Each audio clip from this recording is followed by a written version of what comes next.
Kaunti ya Nyeri ona thengia wayo gukorwo ari mucii wa ihumo igiri nene cia maĩ guku bururi-ini, matura mamwe ma kaunti ino ni magumagirwo ni ng'aragu mahinda kwa mahinda.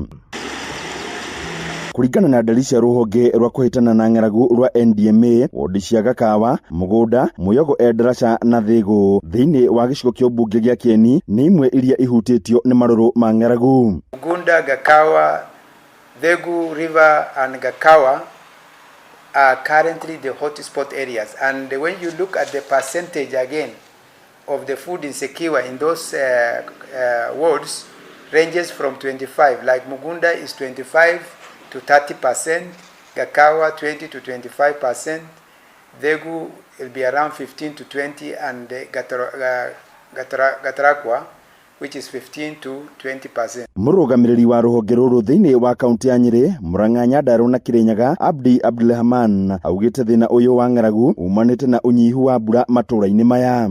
Our situation is we are approaching alarm as Nyeri, and the average rainfall actually the average rainfall has performed around 28%. The nationally it has also performed 75%, and this shows a reflection of below average rainfall, and therefore this will have direct impact on situations on both the livelihood and the other sector. Oho akiuga ni undu wa thina uyu thogora wa indo cia mahuthiro wahota kuongerereka na unyihu wa maĩ njũĩ-inĩ o hamwe na wagi wa irio cia mahiũ. Then there will be also the livestock diseases.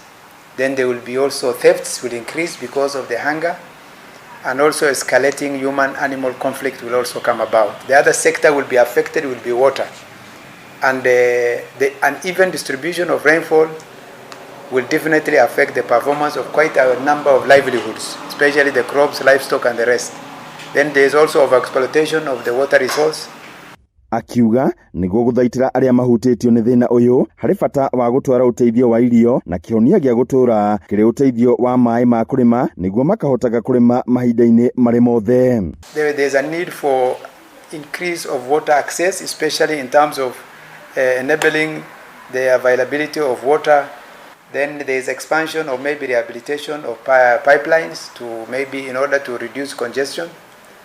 Maybe there are also quite a number of dams which are for purposes of long-term rehabilitation that we need also to do a bit of desilting. Hadini Hinor TV kumaka kaunti ya Nyeri, Jeta Theuri wa Bogo.